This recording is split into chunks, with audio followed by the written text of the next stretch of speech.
Hello everyone. तो चलिए आज का क्लास स्टार्ट करते हैं और आज का क्लास आपका 1000 गोल्डन रूल्स का नेक्स्ट पार्ट है, पार्ट नंबर 19। 18 पार्ट तक हम लोग देख चुके हैं और कई लोग कह रहे थे कि सर हौच पौच हो जा रहा है पूरा, जितना कुछ पढ़ रहे हैं होगा अभी वैसा होना एकदम ऑब्वियस सी बात है। इसलिए ऐसा होता है क्योंकि आप इसके ऊपर मतलब इतना डेप्थ में ग्रामर को आप जो सीख रहे हो, ये थोड़ा सा पहली बार इतना डेप्थ में वर्कआउट कर रहे हो आप, तो थोड़ा-सा लगेगा आपको अभी, ठीक है? जब तक इस चीज़ से आप हैबिचुअल नहीं हो जाते हो, सारे रूल्स को देखने की आदत नहीं पड़ जाती है और इसके बेस्ड पर क्वेश्चंस करने की आदत नहीं पड़ जाती है, तब तक आपको ऐसा ही लगेगा। तो आपको मल्टीपल रिविजन्स करने ही करने हैं। एक बार ऐसा भी आएगा कि ये सारे रूल्स को जिस दिन आप पढ़ लोगे, सारे के सारे रूल्स जिस दिन कवर कर लोगे 1000 गोल्डन रूल्स के, तो एक बात तो तय है कि आप सेंटेंस को देखोगे ना तो हर एक वर्ड को देखते हुए पहचान जाओगे कि किस वर्ड के पीछे कौन सा ग्रामर है। ईज को देखे, आर को देखे, उसके पीछे के ग्रामर समझ जाओगे। ऑफ को देखे, इन को देखे तो प्रेपोजिशन के आप समझ जाओगे, है ना। सीम्स को देखे, अपीयर को देखे तो लिंकिंग वर्ब क्लिक कर जाएगा आपके दिमाग में। बात समझ रहे हो। और कुछ एडजेक्टिव और वर्ब के जैसे कुछ फोर्थ फॉर्म है, थर्ड फॉर्म है, कहाँ पर एडजेक्टिव का काम किया है, कहाँ पर वर्ब का काम किया है, वो देखते ही पहचान जाओगे आप। और ऐसा तभी संभव है जब आप मल्टीपल टाइम्स रिवीजन करोगे, ठीक है। तो आपको घबराना नहीं है क्योंकि पहली बार आप साइकिल भी चलाना सीखे थे तो पहली बार में काफ़ी बार गिरे थे, है ना। उसके बाद आपको सीखने को मिला था। तो चीज़ें बहुत डिफ़िकल्ट नहीं है, हर कोई कर रहा है, आप भी कर सकोगे और इसके बिना कोई गुजारा है नहीं। अगर आप कॉम्पिटिटिव एग्ज़ाम्स की तैयारी कर रहे हो तो इसको करना ही पड़ेगा, आज करो या फिर कल करो। तो बिल्कुल ही आपको घबराना नहीं है, करते रहना है ना। अब ज़रा बात करते हैं कि जिनको भी मेरे से पर्सनल गाइडेंस चाहिए, आप मुझे इस व्हाट्सएप नंबर पर मैसेज करोगे और लिखोगे वहाँ पर कि पर्सनल गाइडेंस चाहिए। तो मैं आपको प्रोसीजर बताऊँगा कि इसके क्या प्रोसीजर हैं ज्वाइन करने के और क्या-क्या फ़ायदे हैं। अब ज़रा हम लोग डिस्कस कर लेते हैं। थोड़ा-सा जो आज के कॉन्सेप्ट में बताने वाला हूँ, जिसको और भी डेप्थ में चाहिए, मतलब आज के लेक्चर में जो भी कॉन्सेप्ट मैं बता रहा हूँ, इसके और भी एस्पेक्ट को अगर जानना है तो मैं इसके ऊपर पहले भी वीडियो बना चुका हूँ। अब देखना, एक कंप्लीट एडजेक्टिव करके एक चैप्टर डाला हुआ है प्लेलिस्ट में। उसमें शायद आज के चैप्टर ये जो लेक्चर है इसी के कॉन्सेप्ट पर देखना, वहाँ पर पार्ट नंबर 7 में जाकर के, ठीक है। तो पार्ट नंबर 7 में जाकर के देखोगे तो ये पूरा कॉन्सेप्ट वहाँ पर अच्छे से बताया हुआ है। मतलब और भी एक्स्ट्रा पॉइंट्स इसमें जानने हैं तो, लेकिन मुझे नहीं लगता जानने की ज़रूरत है। अगर आप जानना चाहते हो, स्टूडेंट, अगर आप टीचर हो या फिर किसी को पढ़ाना चाह रहे हो, आप फिर पढ़ाते हो, तो एक दफ़ा जा कर के देख सकते हो। लेकिन आज मैं थोड़ा-सा इसको शॉर्ट में निपटाऊँगा, लेकिन क्वेश्चन नहीं छूटेंगे। इतना तो तय है कि जो भी क्वेश्चंस इसके बेस पर पूछे जाएँगे, आप क्वेश्चन छोड़कर नहीं आओगे। हाँ, उसके पीछे के जो लॉजिक होता है वो उसमें मैं बता रखा हूँ, जो एडजेक्टिव वाला जहाँ पर मैं आपको जाने के लिए अभी बोल रहा हूँ। तो अभी ज़रा देख लेते हैं। ये 257 नंबर है। ये रूल ये कह रहा है आपसे कि जब पॉजिटिव डिग्री और कंपैरेटिव डिग्री में किसी की तुलना, मतलब किसी भी व्यक्ति या फिर किसी भी वस्तु की तुलना उसके ही ग्रुप से हो, तो ऑल, एनी, एवरी, नो के बाद अदर का और एनीबडी, एवरीबडी, नोबडी के बाद एल्स का प्रयोग करते हैं, ठीक है। दूसरे शब्दों में इसको ऐसे समझ सकते हो। सबसे पहली बात कि ये सारे जो वर्ड हैं, all, any, every, no, other, ये कोई ना कोई नाउन के नाउन के पहले आता है, ठीक है। ध्यान रखोगे, नाउन के पहले आता है। और दूसरे शब्दों में इसको ध्यान रखो कि ये सारे क्या हैं, प्रोनाउन है ना। तो इसको शॉर्ट में ऐसे समझो कि ये नाउन के साथ की बात कह रहा है और ये प्रोनाउन के साथ की बात कह रहा है। अब यहाँ पर क्या है कि नाउन के साथ अदर का इस्तेमाल करते हैं और प्रोनाउन के साथ एल्स का इस्तेमाल करते हैं, ठीक है। फिर से समझो इसको। यहाँ पर शॉर्ट में आपसे कह रहा है, पहले तो आपको ये पहचानना है कि वो पॉजिटिव डिग्री और कंपैरेटिव डिग्री है कि नहीं। अब फिर सुपरलेटिव डिग्री है, सुपरलेटिव डिग्री के भी कॉन्सेप्ट भी देखेंगे। अब यहाँ पर है कि नाउन के साथ आपको अदर का इस्तेमाल करना है, प्रोनाउन के साथ आपको एल्स का। दूसरे शब्दों में ऐसे भी ध्यान रख सकते हो कि ऑल, एनी, एवरी, नो के बाद अदर का और एनीबडी, एवरीबडी, नोबडी के बाद एल्स का इस्तेमाल करते हैं। कब? जब पॉजिटिव डिग्री और कंपैरेटिव डिग्री में सेंटेंस हो और उस सेंटेंस में किसी एक व्यक्ति या वस्तु की तुलना उसी के ग्रुप से हो रहा हो, उसके ही ग्रुप से। अब हम लोग आते हैं सीधा एग्जाम्पल के ऊपर। यहाँ पर बोला है कि gold is costlier then any metal. अब ज़रा देखो, सबसे पहला काम क्या करोगे आप? सबसे पहला काम करोगे कि ये सेंटेंस आपका कंपैरेटिव डिग्री और पॉजिटिव डिग्री में है कि नहीं, ये पहचानना है। तो देख लो, कॉस्टलियर दिया हुआ है, कंपैरेटिव डिग्री है, देन लिखा हुआ है, कंपैरेटिव डिग्री का ये इंडिकेट कर रहा है। तो इतना समझ गए कि ये सेंटेंस किस में है, कंपैरेटिव डिग्री में है। अब दूसरा पॉइंट आपको ये देखना है कि गोल्ड जो है ये खुद के ग्रुप से हुआ है कि नहीं। तो बताओ गोल्ड मेटल है कि नहीं, ऑब्वियस सी बात है मेटल है। तो गोल्ड की तुलना उसी की ग्रुप से की जा रही है ना। अब जरा बात करते हैं, अब यहाँ पर एरर क्या है, दोनों चीज़ क्लियर है कि गोल्ड की तुलना की जा रही उसी के ग्रुप से और सेंटेंस भी आपका कंपैरेटिव डिग्री में है। तो यहाँ पर क्या करोगे, मेटल जो है जिसके पहले एनी आ चुका है, इसके बाद आपको क्या इस्तेमाल करना है, अदर का इस्तेमाल करना है ना। तो क्या लिखोगे, gold is costlier then any other metal. Clear, क्या लिखोगे, एनी अदर मेटल। क्लियर यहाँ तक कॉन्सेप्ट। अब आगे बढ़ते हैं, no metal is costlier than gold. अब यहाँ भी मेटल की तुलना गोल्ड से हो रही है या फिर गोल्ड की तुलना मेटल से हो रही है। अब चेक करो, चेक क्या करना है कि कॉस्टलियर है और देन का प्रयोग है। इसका मतलब क्या समझे कि सेंटेंस आपका किस में है, कंपैरेटिव डिग्री में है। अब बताओ इस नाउन मेटल जो है इसके पहले क्या आ चुका है, नो आ चुका है, नो के बाद किसका इस्तेमाल करोगे, अदर का इस्तेमाल। तो यहाँ लिखना पड़ेगा no other metal, no other metal is costlier than gold. कैसे कर पा रहे हो, कोई भारी भरकम रूल तो है नहीं।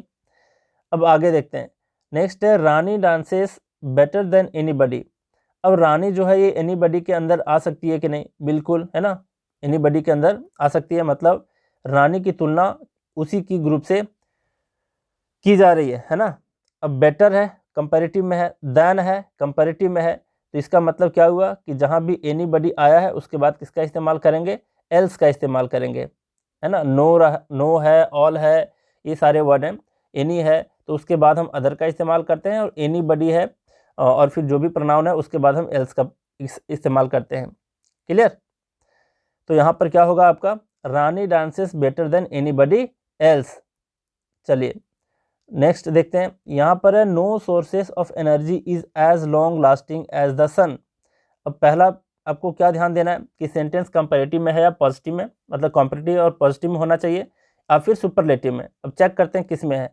यहाँ पर एज लॉन्ग लास्टिंग एज का इस्तेमाल है, तो एज का इस्तेमाल हम किस में करते हैं, पॉजिटिव सेंटेंस में, है ना।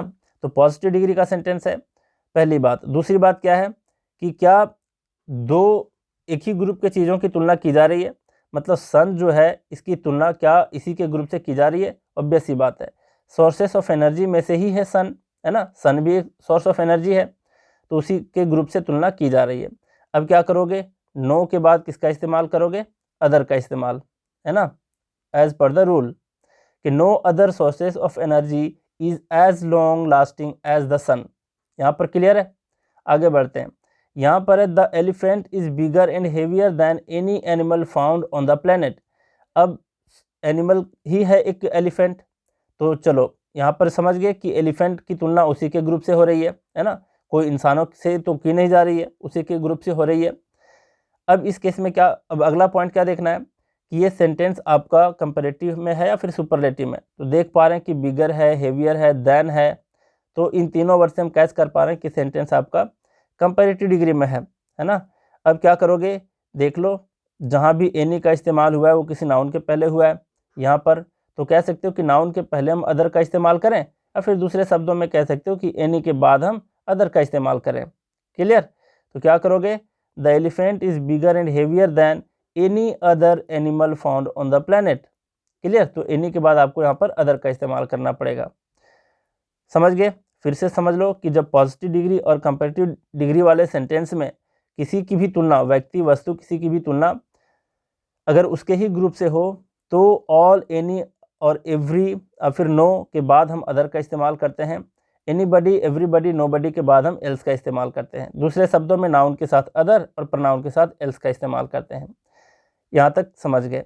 दूसरा रूल क्या कह रहा है, अब दूसरा रूल ये कह रहा है कि सर अभी तो बता दिया आपने कि पॉजिटिव डिग्री और कंपैरेटिव डिग्री में तो समझ गए कि अदर का इस्तेमाल होता है और एल्स का इस्तेमाल होता है, लेकिन सुपरलेटिव डिग्री हो तब किसका इस्तेमाल होता है। ठीक है। अब जरा देखो, नेक्स्ट रूल उसी के बेस्ट पर है कि जब सुपरलेटिव में किसी की तुलना उसके ही ग्रुप से हो, फिर से उसके ही ग्रुप की बात कही जा रही है, तो अदर और एल्स का प्रयोग हम नहीं करते, बल्कि उसके जगह पर ऑफ ऑल का इस्तेमाल करते हैं। समझ पा रहे हो इस चीज़ को। मतलब यहाँ पर है कि सुपरलेटिव डिग्री में अदर और एल्स का इस्तेमाल नहीं करते। नोट में भी यहाँ पर लिखवा दिया हूँ कि अदर, रादर, एल्स, देन, ये सब का प्रयोग किस में नहीं होता, सुपरलेटिव डिग्री में नहीं होता, है ना। अब सेंटेंस पढ़ते हैं आगे। यहाँ पर gold is the costliest of all other metals. अब समझो, गोल्ड की तुलना उसके ही ग्रुप से की जा रही है, ये तो नॉन मेटल से की नहीं जा रही है, गोल्ड एक आपका मेटल है तो उसके ही ग्रुप से तुलना की जा रही है। दूसरा सेंटेंस देखो कि क्या ये सुपरलेटिव डिग्री में है। कॉस्टलीस्ट दिया है, इसके पहले द का प्रयोग हुआ है, ऑफ ऑल का भी इस्तेमाल किया गया है, मतलब तीनों तरीके से अगर हम देखेंगे तो ये सेंटेंस आपका किस में है, ये सेंटेंस आपका सुपरलेटिव डिग्री में है। अब पहचानने में जहाँ भी दिक्कत हो तो एक बात पर गौर करना, एक बात पर आपको क्या गौर करना है कि वहाँ पर इंडिकेशन दिया रहेगा एक पॉजिटिव का या फिर कंपैरेटिव डिग्री का, दूसरा इंडिकेशन दिया रहेगा वहाँ पर सुपरलेटिव डिग्री का, है ना। अब मतलब अगर वहाँ पर 3 इंडिकेशन है, ऐसा कोई 3 इंडिकेशन है जिसमें से 2 इंडिकेशन इसका मिल रहा है, तो समझेंगे वो सेंटेंस किसका है, पॉजिटिव और कंपैरेटिव का। और अगर इसकी संख्या बताने वाली जो इंडिकेशन है उसकी संख्या ज़्यादा है तो समझ जाएंगे कि वो सुपरलेटिव डिग्री में है। समझ पा रहे हो, समझेंगे, क्वेश्चन भी लगाएंगे आज, टेंशन आपको नहीं लेना है। अब देखो यहाँ पर समझ गए कि यहाँ पर क्या करना पड़ेगा आपको, द कॉस्टलीस्ट है मतलब सुपरलेटिव डिग्री में है, ऑफ ऑल का भी इस्तेमाल किया गया है, तो इसके बाद अदर का इस्तेमाल तो हम करते नहीं, है ना, क्योंकि अदर और एल्स का इस्तेमाल नहीं करते, वहाँ पर सिर्फ ऑफ ऑल का इस्तेमाल होता है। तो यहाँ पर क्या करना पड़ेगा, gold is the costliest of all metals, other को यहाँ से हटा देना पड़ेगा, तब ये सेंटेंस करेक्ट होगा।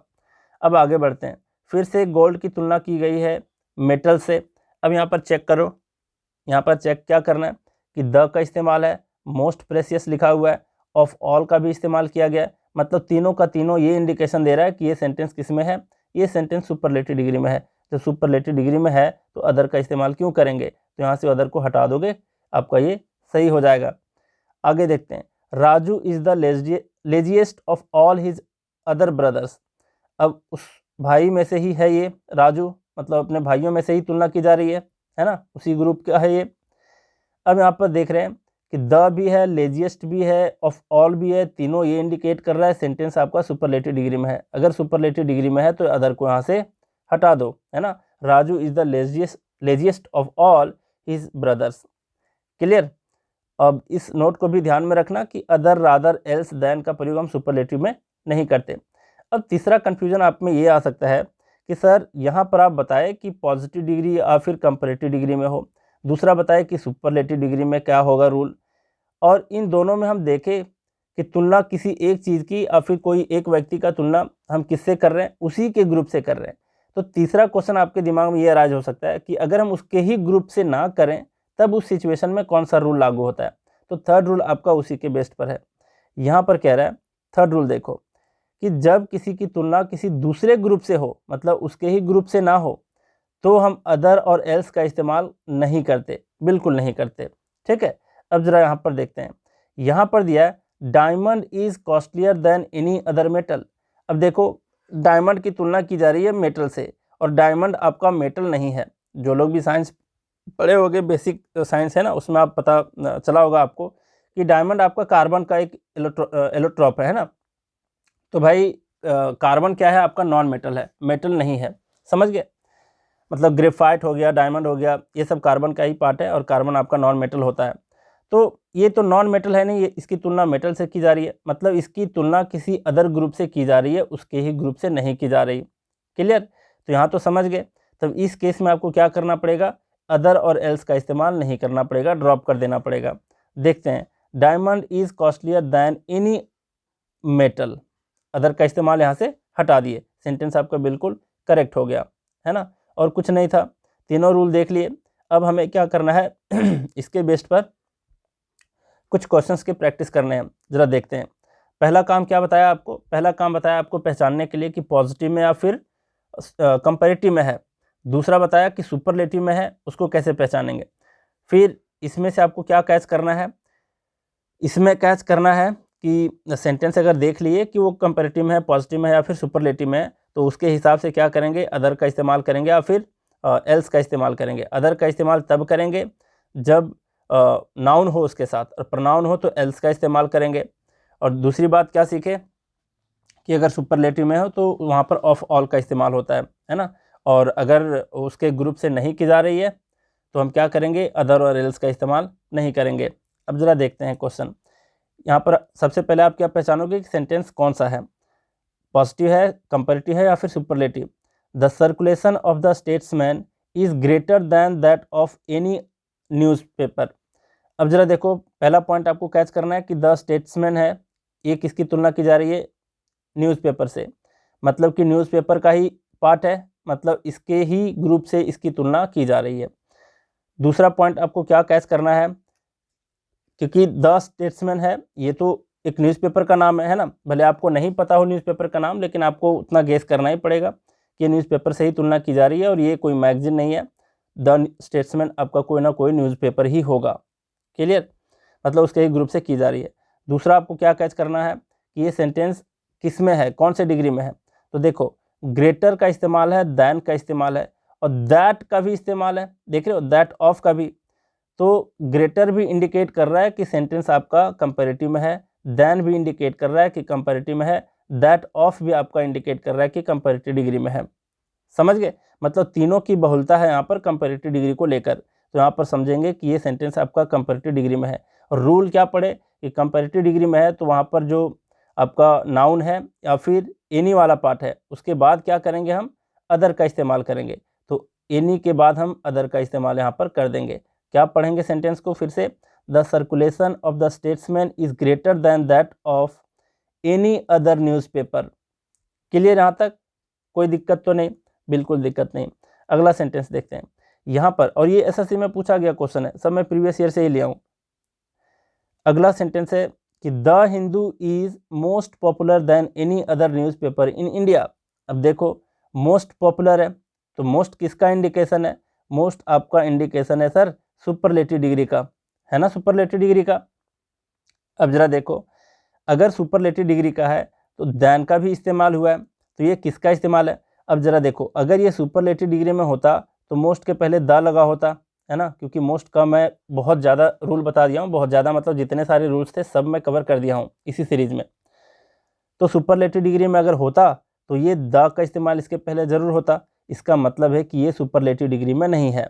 दूसरा इंडिकेशन यहाँ पर दैन से है, दैन का इस्तेमाल हम सुपरलेटिव डिग्री में नहीं करते।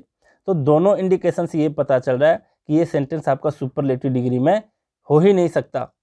क्लियर, अगर ये सुपरलेटिव डिग्री में नहीं है तो क्या करेंगे, अदर के बाद हम किसका इस्तेमाल, एनी के बाद हम किसका इस्तेमाल करेंगे, अदर का इस्तेमाल करेंगे।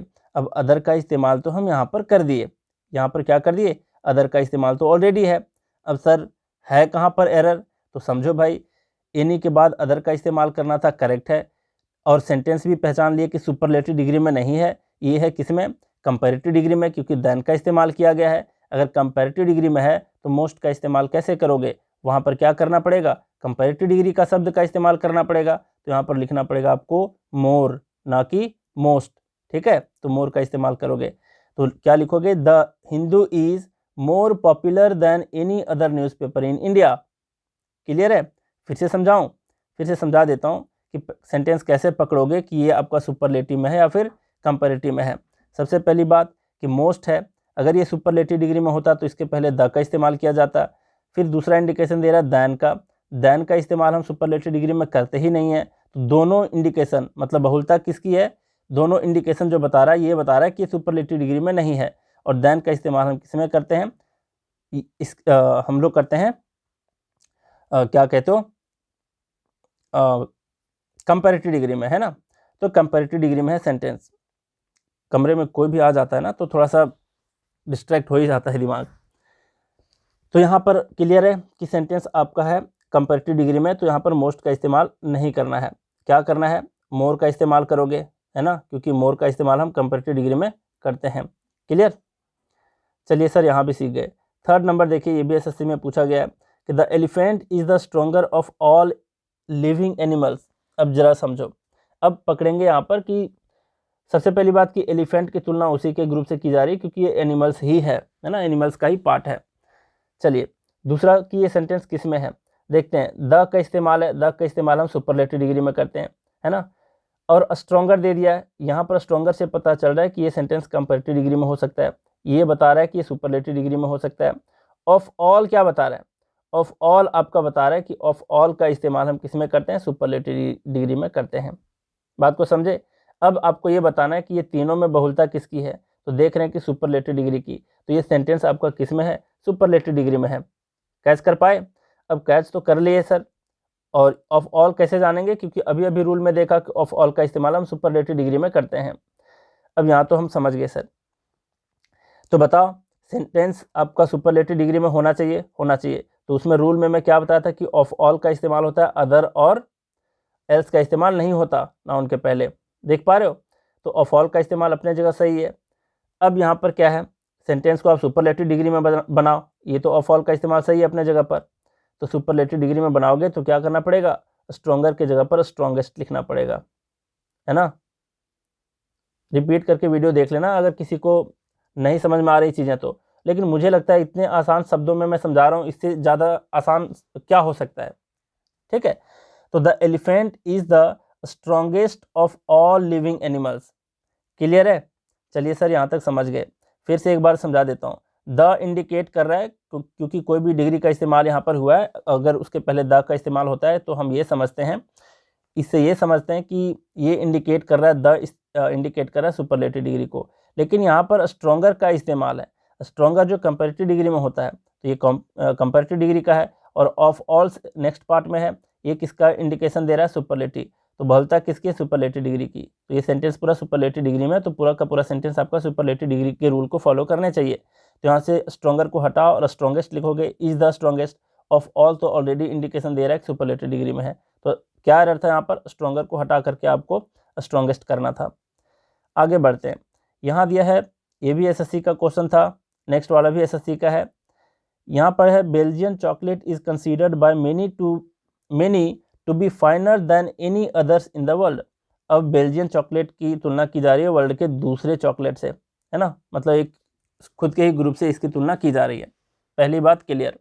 दूसरी बात क्या चेक करनी है हमें, कि देखेंगे कि भाई ये सेंटेंस आपका किस में है, सुपरलेटिव डिग्री में है या फिर कंपैरेटिव में या फिर पॉजिटिव में। अब चेक करते हैं, यहाँ देखो फाइनर का इस्तेमाल किया है, किस में है ये है आपका कंपैरेटिव डिग्री में। दैन का इस्तेमाल है, इसका मतलब ये सेंटेंस किस में है, कंपैरेटिव में, है ना। तो दोनों पार्ट में देख रहे हैं कि यहाँ पर इस्तेमाल किया गया है आपका कंपैरेटिव का। दूसरा चीज़ क्या देखना है कि एनी का इस्तेमाल है, तो एनी का इस्तेमाल तो हम सुपरलेटिव डिग्री में करते नहीं, है ना। एनी का नहीं, मतलब ऑफ ऑल का सिर्फ होता है आपका किस में, ऑफ ऑल का आपका इस्तेमाल होता है सुपरलेटिव डिग्री में, और अदर का इस्तेमाल होता है आपका, अदर और एल्स का इस्तेमाल होता है किस में, कंपैरेटिव डिग्री में। तो इस तरीके से हम देख पा रहे हैं कि दो चीज़ यहाँ पर बता रहा है, फाइनर और दैन, ये दोनों पार्ट से क्लियर है कि ये सेंटेंस किस में है, कंपैरेटिव डिग्री में। मतलब बहुलता किसकी है, कंपैरेटिव डिग्री की। कंपैरेटिव डिग्री की बहुलता है, तो यहाँ पर क्या करना पड़ेगा, एनी के बाद अदर का इस्तेमाल करना पड़ेगा। तो सर देख तो रहे हैं अदर का इस्तेमाल तो है, लेकिन भाई गौर करो, अदर नहीं है यहाँ पर, अदर्स है, प्लूरल में है, लेकिन हमेशा अदर ही होना चाहिए, अदर्स नहीं होना चाहिए। अब हम इसी सीरीज में देखेंगे कि अदर और अदर्स में क्या फ़र्क होता है। ठीक है, इसी सीरीज में सारे कॉन्सेप्ट में क्लियर कर दूंगा, कोई भी ऐसा कॉन्सेप्ट नहीं बचेगा एडजेक्टिव का जो कि आप नहीं सीखोगे इस सीरीज में। अब ज़रा देखते हैं, अब यहाँ पर क्या करना होगा, अदर से आपको एस को हटा देना पड़ेगा, तब जा करके ये करेक्ट होगा। पढ़ो इसको फिर से, Belgian chocolate is considered by many to be finer than any other in the world. Clear है? चलिए सर बिल्कुल क्लियर है। अब आगे बढ़ते हैं, it is a well known fact that the leopard is faster than all animals. अब check करो, सबसे पहली बात कि लेपर्ड जो है ये एनिमल से तुलना की जा रही है, मतलब उसी के ग्रुप से तुलना की जा रही है। सेकंड चीज़ चेक करना है कि सेंटेंस किस में है, तो देख रहे हैं कि फास्टर का इस्तेमाल है जो कि कंपैरेटिव को बता रहा है, दैन का इस्तेमाल है मतलब कंपैरेटिव को बता रहा है। क्लियर, कंपैरेटिव है, और कोई तो ऐसा यहाँ पर दे नहीं रखा जिससे हम पता करेंगे कि सुपरलेटिव डिग्री में है।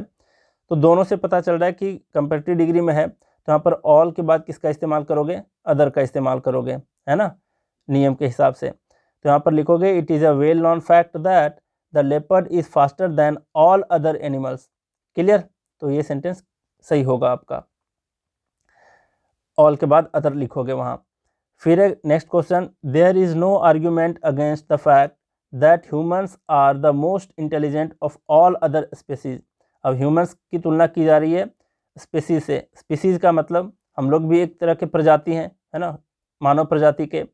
तो ह्यूमन की तुलना इसी की ही न किसी प्रजाति की तुलना की जा रही है, मतलब हम लोग भी एक प्रजाति हैं, इसी के ग्रुप से तुलना की जा रही है। अब चेक करो, स्पीसीज का ही पार्ट है हम लोग, है ना, कोई ना कोई स्पीसीज का। अब जरा देखो यहाँ पर सेंटेंस को अब कैच करना है कि सेंटेंस किस में दे रखा है। तो चेक करो, यहाँ पर द का इस्तेमाल है, मोस्ट का यहाँ पर इस्तेमाल है ना, मोस्ट इंटेलिजेंट, मतलब ये भी सुपरलेटिव डिग्री में, ये भी सुपरलेटिव डिग्री में, और ऑफ ऑल का इस्तेमाल तो सुपरलेटिव डिग्री में ही करते हैं। तो भी इस तीनों तरीके से देख पा रहे हैं कि ये सेंटेंस पूरा का पूरा सुपरलेटिव डिग्री में है। क्लियर? जब सुपरलेटिव डिग्री में है तो ऑफ ऑल के बाद हमने यहाँ पर अदर का इस्तेमाल क्यों करा हुआ है? देखो, अदर का इस्तेमाल तो हमें करना नहीं है, समझ गए? तो यहाँ से अदर को हटाना पड़ेगा, तब ये सेंटेंस करेक्ट होगा। तो there is no argument against the fact that humans are the most intelligent of all species. Other को यहाँ पर हटा देना पड़ेगा। क्लियर है? अब आगे बढ़ते हैं। नेक्स्ट है आपका, no hill station is as beautiful as Darjeeling with its scenic beauty. ये भी बैंक पीओ में है, इसके पहले वाला भी बैंक पीओ और इसके पहले वाला भी बैंक पीओ का क्वेश्चन था। देखो यहाँ पर क्या है, सबसे पहली बात चेक करो कि हिल स्टेशन की तुलना की जा रही है दार्जिलिंग से, मतलब दार्जिलिंग की तुलना की जा रही है अदर हिल स्टेशन से। दार्जिलिंग हिल स्टेशन ही है, मतलब सेम ग्रुप से तुलना की जा रही है। अब चेक करते हैं भाई, सेम ग्रुप से तुलना की जा रही है, सेंटेंस आपका कंपैरेटिव में है कि सुपरलेटिव में? चेक करते हैं। यहाँ पर देखो, एज ब्यूटीफुल एज है, तो बताओ ये कंपैरेटिव में या सुपरलेटिव डिग्री में? कहोगे सर दोनों नहीं है। क्यों? क्योंकि एज और एज का इस्तेमाल हम किस में करते हैं? हम लोग पॉजिटिव डिग्री में करते हैं। ये चीज़ तो मैं बता दिया हूँ इसी सीरीज में, है ना। अब ये पॉजिटिव डिग्री में, तो पॉजिटिव डिग्री का रूल और कंपैरेटिव डिग्री का रूल जो आज मैं बताया सेम होता है। क्या करना है आपको? नो के बाद अदर का इस्तेमाल करना है। तो क्या लिखोगे? No other hill station, no other hill station is as beautiful as Darjeeling with its scenic beauty. तो यहाँ तक आप कैच कर पा रहे हो कि क्या रूल है? तीनों रूल को फिर से एक बार मैं रिपीट कर देता हूँ ताकि आप भूलो नहीं। यहाँ पर बोल रहा है कि जब पॉजिटिव डिग्री और कंपैरेटिव डिग्री में किसी की भी तुलना की जा रही हो उसके ही ग्रुप से, तब वहाँ पर ऑल, एनी, एवरी, नो के बाद अदर का इस्तेमाल करते हैं, और एनीबडी, एवरीबडी, नोबडी के बाद एल्स का इस्तेमाल करते हैं। दूसरे तरीके से नाउन के साथ अदर का इस्तेमाल, प्रोनाउन के साथ एल्स का इस्तेमाल। दूसरा रूल आपसे ये कह रहा था कि अगर पॉजिटिव डिग्री का नहीं है सेंटेंस, सुपरलेटिव डिग्री का है, पॉजिटिव और कंपैरेटिव का ना होकर के सुपरलेटिव का है, और उसमें किसी की तुलना उसके ही ग्रुप से हो रही है, तो अदर और एल्स का इस्तेमाल नहीं करते, बल्कि ऑफ ऑल का इस्तेमाल होता है, सिर्फ और सिर्फ ऑफ ऑल का, है ना। और एक और पॉइंट यहाँ पर ध्यान रखने थे कि अदर, रादर, एल्स, देन का प्रयोग हम सुपरलेटिव डिग्री में नहीं करते। नेक्स्ट पॉइंट था आपका कि जब किसी की तुलना किसी दूसरे ग्रुप से हो, है ना।